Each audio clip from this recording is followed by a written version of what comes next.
China accounts for some 30% of the world's carbon emissions, making it the biggest greenhouse gas polluter. However, it also produces the most energy from renewable sources. The world's second largest economy says it's up to the United States and other Western countries to move first when it comes to climate action. To get the latest on the position in Beijing, we can cross over now to our correspondent there, Yena Lee. Yena, firstly, let's look at Trump's election. Is that maybe China's opportunity to take centre stage at this conference? Well, compared to an administration led by a climate skeptic, most governments would look like they shine. But the US was never a radical leader on the topic, and neither has China either.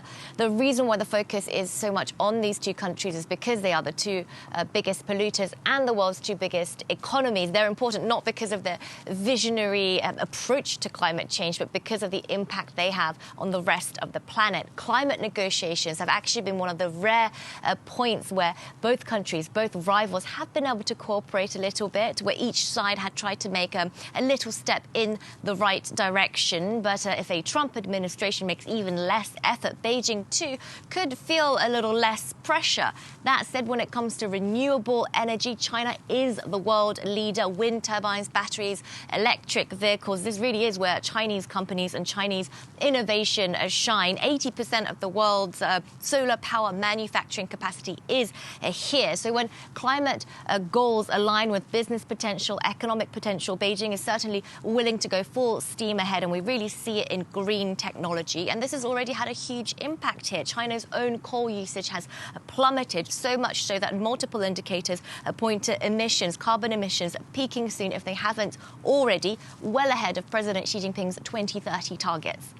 Indeed, and pollution improving also behind you, Yena. But you speak there of the economic opportunity of a lot of these industries. China is also facing increased pressure to start paying more into this climate fund that is necessary.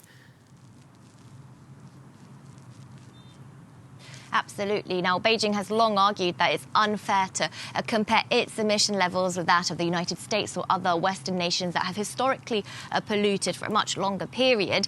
It's the reason why it doesn't want to cough up as much towards the UN's funding initiatives for poorer nations. China is still classified as a developing country itself, and it really insists on keeping that label.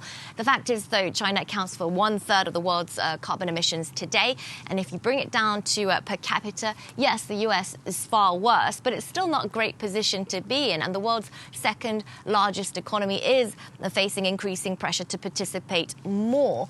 In all fairness, China does participate in its own way. In the past decade, some $45 billion has been given to poorer countries via other non-UN channels. But critics say that these channels aren't transparent enough. These pledges are being made, but where's the follow-up? Who does it go to? How is this money being spent? So this year, the financing debate also faces yet another hurdle, and that is China's economic slowdown. Beijing just released a 5-year stimulus package, and this is something that could impact its own climate targets. In any case, we probably won't be getting Beijing's 2035 goals during the COP29 meeting in Baku. That'll likely be released around the UN deadline in February of next year. Yena Lee in Beijing, thanks very much indeed for giving us the view from there.